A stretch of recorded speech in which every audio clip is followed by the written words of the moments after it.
Bonjour à tous, alors il y a plusieurs personnes en commentaire de ma dernière vidéo qui ont fait remarquer que, certes, elles comprenaient très bien que quand on pratique l'exposition dont j'ai parlé, c'est-à-dire qu'on fait face à ses peurs, l'acceptation c'est une clé, mais c'est une clé qui est loin d'être toujours facile à saisir et je suis vraiment complètement d'accord avec ça. C'est pas toujours évident de savoir comment arriver à cette acceptation quand les symptômes notamment sont très intenses. Je reparlerai évidemment de ce sujet sur la chaîne, ça c'est sûr. Mais aujourd'hui ce dont je voudrais parler, c'est de l'une des difficultés les plus fréquentes en lien avec l'utilisation des techniques pour vous aider à faire face à l'anxiété. Et on va voir que parfois les techniques, de manière un petit peu surprenante, se retournent contre vous et finalement font plus de tort qu'autre chose.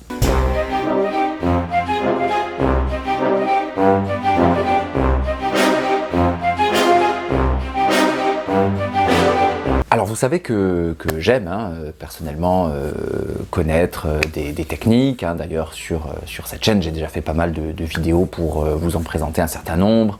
L'EFT, le contenant, le lieu calme, la spirale. Spirale, une vidéo qui 3 personnes ont vu je pense, donc gros succès. En tout cas j'ai fait pas mal de vidéos, si vous suivez cette chaîne, j'en ai fait pas mal sur des techniques. Et je dis toujours qu'il faut essayer d'avoir une relation un peu décontractée aux techniques, c'est-à-dire considérer que certaines techniques vont marcher, vous allez les apprécier, et d'autres pas du tout. Et à ce moment-là, c'est pas grave, vous les réessayerez une autre fois, ou d'ailleurs jamais. Mais aujourd'hui, j'aimerais faire un petit contre-pied finalement aux techniques parce que vous pouvez rencontrer un problème quand vous utilisez une technique et ce problème c'est que en quelque sorte la technique en question se retourne contre vous, donc c'est ça qu'on va voir. Alors si je devais résumer un petit peu ce que je vais dire aujourd'hui, je le dirais un peu comme ça. Il y a en psychologie de bonnes et de mauvaises techniques, mais toutes les techniques, y compris les bonnes, peuvent devenir néfastes et aboutir à un résultat contre-productif avec l'anxiété. Alors laissez-moi vous prendre un exemple. J'ai vu récemment un jeune homme qui avait appris l'EFT, donc une technique dont vous savez que je l'apprécie beaucoup, et ce jeune homme, il avait donc appris l'EFT et il souffrait d'un TOC, et en l'occurrence un TOC d'homosexualité. Alors, un TOC d'homosexualité, c'est, j'ai déjà fait référence dans d'autres vidéos, c'est une obsession constante et très envahissante autour de la crainte d'être homosexuel chez une personne hétérosexuelle. La personne va finir par se torturer sur la possibilité qu'elle se cache à elle-même, qu'elle est peut-être homosexuelle, et donc il va y avoir un paquet de compulsions mentales pour tenter de réduire l'anxiété liée à cette obsession, et comme à chaque fois, ça aboutit exactement au résultat inverse. Alors ce jeune homme, il avait ce TOC et il était allé voir un thérapeute EFT qui évidemment lui a enseigné la technique EFT, et ce qui s'est mis à faire, c'est dès que l'obsession se manifestait, il commençait à utiliser l'EFT contre l'obsession. Donc entendez bien ce que je dis là, parce que les mots sont importants, contre l'obsession. Donc il était devant sa télé, il y a un extrait de film où il est question d'homosexualité, où il y a une scène d'homosexualité, et boum, l'obsession se pointe, et il commence le tapping EFT, même si j'ai peur d'être homosexuel, etc. etc. Autre exemple, il parle avec un ami au téléphone, il y a le mot enculé qui est prononcé, et l'obsession arrive, évidemment, et il se dépêche de terminer la conversation en prétextant absolument n'importe quoi, et bam, il démarre à nouveau son tapping EFT. Et donc il fait ça à chaque fois que l'obsession arrive, et la question c'est de savoir, est-ce que utiliser de cette manière l'EFT l'aide? Et bien sûr, la réponse était certaine pour moi à 100% avant même qu'il me donne la réponse, il n'y a pas l'ombre d'un doute, c'est que l'EFT non seulement ne l'aide pas, mais même à la limite l'EFT renforce de plus en plus son obsession et aggrave son TOC. Donc vous vous doutez que je lui ai fortement suggéré d'arrêter complètement d'utiliser l'EFT pour le moment. Alors pourquoi? Tout simplement parce que l'EFT est devenu dans ce cas-là, dans le cas de ce jeune homme, une compulsion. Rappelez-vous, l'obsession augmente l'anxiété, la compulsion tente de diminuer l'anxiété, et en général, à court terme, Elle y parvient plus ou moins, mais le problème c'est qu'à long terme, elle rend l'obsession plus fréquente et éventuellement même plus intense. Donc chez lui, pratiquer l'EFT était devenu une compulsion qui vise à tout de suite arrêter l'anxiété dès que l'obsession homosexuelle se présentait. Donc est-ce que l'EFT est une mauvaise technique? Pas du tout, hein, c'est une super petite technique, mais comme n'importe quelle technique dans l'anxiété où tout est toujours paradoxal, elle peut se retourner contre vous. Donc j'ai pris l'exemple du TOC, mais c'est la même chose dans tous les troubles anxieux, par exemple dans le trouble panique, où les personnes craignent la survenue d'une attaque de panique et qu'elles veulent s'éviter ça à tout prix, ce qui bien sûr va aboutir au résultat inverse, hein, c'est toujours comme ça. Si la personne a appris une technique comme TIPI, hein, par exemple, donc TIPI c'est technique d'identification des peurs inconscientes, qui est bon, simplement une forme de pleine conscience, hein, je crois, appliquée aux sensations corporelles, ou une autre technique comme une technique de respiration. Et donc si la personne commence à utiliser cette technique pour être certaine que son niveau d'anxiété reste bas et qu'elle n'aura pas une attaque de panique, ben bam, là aussi le piège se referme et l'utilisation de la technique sur laquelle la personne mise tout et essentiellement son sentiment de sécurité, eh bien plus elle fait ça, moins elle se sent en fait en sécurité.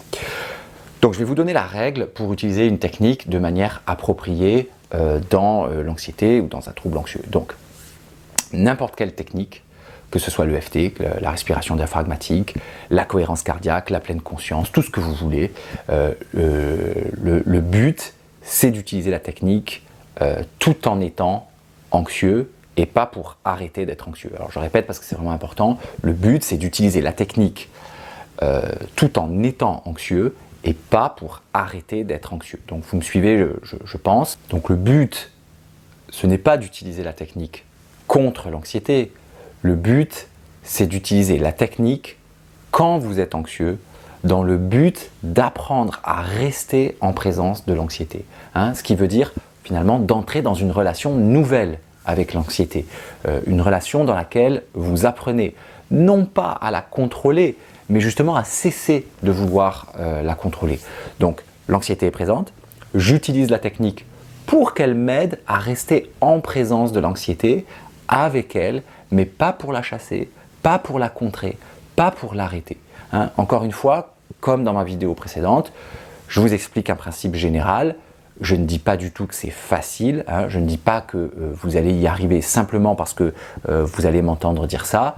Je dis juste que ça peut vous éviter de perdre du temps, de tomber dans le piège finalement d'utiliser une technique de manière contre-productive si vous comprenez que la technique que vous utilisez n'est devenue finalement qu'une autre manière de lutter contre l'anxiété, hein, ce qui verrouille les choses encore un peu plus et vous coince finalement encore un peu plus. Donc mon but dans cette vidéo, c'est de vous aider à repérer ce piège dans lequel vous pourriez tomber parce qu'il est assez fréquent et il est assez facile de tomber dedans.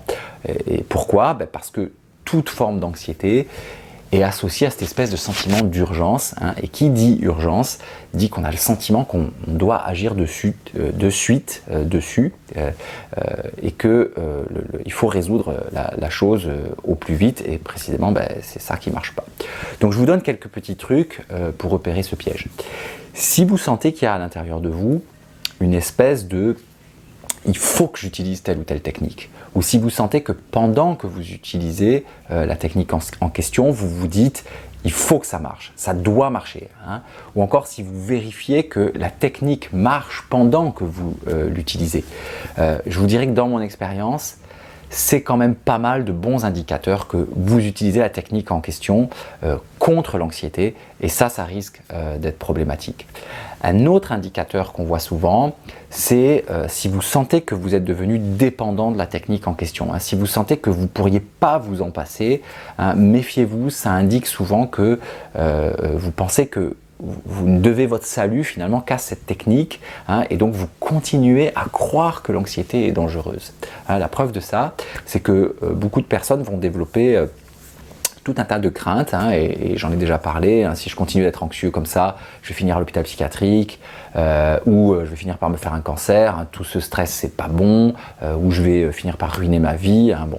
Toutes ces craintes finalement qui montrent que la relation à l'anxiété pose problème parce que vous continuez à percevoir l'anxiété comme quelque chose qui va vous détruire, quelque chose de dangereux. Et donc, puisque vous la percevez comme ça, il faut s'en débarrasser au plus vite, hein, et c'est ça qui est problème. Donc qui pose problème. Donc vous voyez la manière dont vous êtes en relation avec votre anxiété, c'est ça qui au fond est beaucoup plus important que la technique elle-même, hein. C'est ça que je vous invite à retenir de cette vidéo. La technique doit simplement vous aider à rester en présence de votre anxiété, hein. Donc c'est de l'exposition, hein. Je reste en présence de mon anxiété pour apprendre autre chose, pour découvrir par exemple que je suis capable de rester en sa présence sans lutter contre elle, hein, et que finalement rien de grave n'arrive. Encore une fois, c'est difficile. On n'y arrive pas comme ça un beau matin de juillet, hein, vivement le mois de juillet d'ailleurs, mais on voit ça comme un entraînement, hein, et dans un entraînement, on souffre, c'est pas toujours simple, il y a des mauvais jours, hein, il y a des bons jours, il y a des jours où on y arrive, il y a des jours où on n'y arrive pas du tout.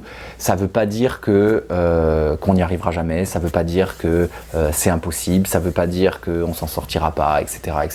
Ça veut juste dire que c'est un mauvais jour, et ça arrive à tous les athlètes, hein. Donc percevez-le comme ça, comme une forme d'entraînement.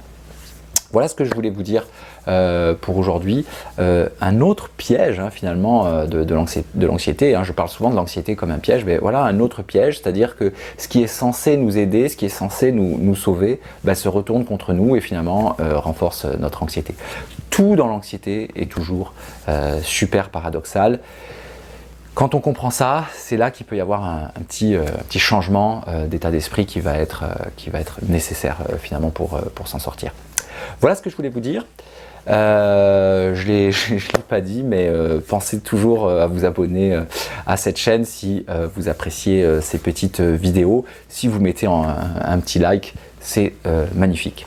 Voilà, je vous dis à très bientôt. Bye bye. Je dis vivement juillet parce que ouais, c'est sûr, c'est très très beau, hein. Mais sérieux, entre ça et la pandémie, j'en peux plus, hein.